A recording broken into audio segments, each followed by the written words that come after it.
Hello guys, तो आज का जो हमारा क्वेश्चन इसमें दे रखा है, man fires a bullet of mass 200 gram at a speed of 5 metre पर second.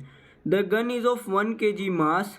Bye what velocity the gun rebounds backward. और यहाँ पे हमें 4 ऑप्शन दे रखे हैं। तो गाइस इस क्वेश्चन को पढ़ के हमें पता लग रहा है कि यहाँ पे ना एक लॉ लगेगा, और वो लॉ है law of conservation of linear momentum.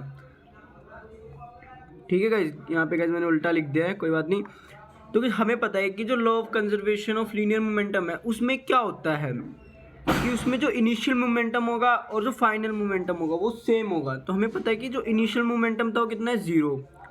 तो जो फाइनल मोमेंटम होगा वो भी 0 होना चाहिए। तो उसके लिए क्या होगा कि जो बुलेट अगर बैकवर्ड डायरेक्शन में कुछ वेलोसिटी से जा रही है तो गन को भी सॉरी गाइस, अगर जो हमारी बुलेट है अगर वो कुछ वेलोसिटी से फॉरवर्ड डायरेक्शन में जा रही है तो जो गन होगी उसे भी कुछ वेलोसिटी से बैकवर्ड डायरेक्शन में जाना पड़ेगा, तभी जो हमारा फाइनल मोमेंटम होगा वो 0 होगा। ठीक है, अब आप समझ गए होंगे। अब सीधा गाइस हम वैल्यू पुट करेंगे और हमें पता है कि जो मोमेंटम का फॉर्मूला होता है एम बी। ठीक है गाइस, ये होता है m mass of the body into velocity of the body. ठीक है, तो यहाँ पे गाइस हमें पता है कि जो गन है, सॉरी गन नहीं गाइस, यहाँ पे जो हमारी बुलेट है उसका मास हमें दे रखा है 200 ग्राम, लेकिन हमें इसे एसआई यूनिट में लेना है। तो जो 200 ग्राम होगा इसको मैं 1000 से डिवाइड कर दूंगा ताकि केजी में कन्वर्ट हो जाए। तो यहाँ पे जो हमारा मास आएगा बुलेट का वो आएगा 0.2 kg। आप देख सकते हैं मैंने यहाँ पुट कर दिया, और जो वेलोसिटी थी वो 5 थी।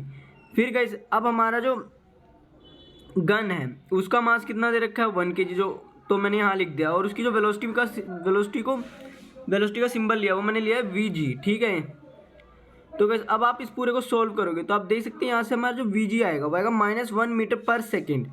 तो गाइस यहाँ पे जो हमारा माइनस है ना वो दिखा रहा है कि जो गन है वो रिबाउंड कर रही है बैकवर्ड डायरेक्शन में। तो गाइस क्वेश्चन में पहले ही रिबाउंड लिख दिया तो इसलिए हम माइनस को नहीं कंसिडर करेंगे। ठीक है, लेकिन हमें याद रखना है कि जो माइनस है वो शो कर रहा है कि जो गन है वो रिबाउंड कर रही है बैकवर्ड डायरेक्शन में। तो गाइस इस हिसाब से जो हमारा इस क्वेश्चन के लिए सही ऑप्शन होगा वो होगा ऑप्शन नंबर फर्स्ट। और गाइस अगर आपको कोई डाउट है इस क्वेश्चन में तो कमेंट करके बताइएगा। Thank you guys.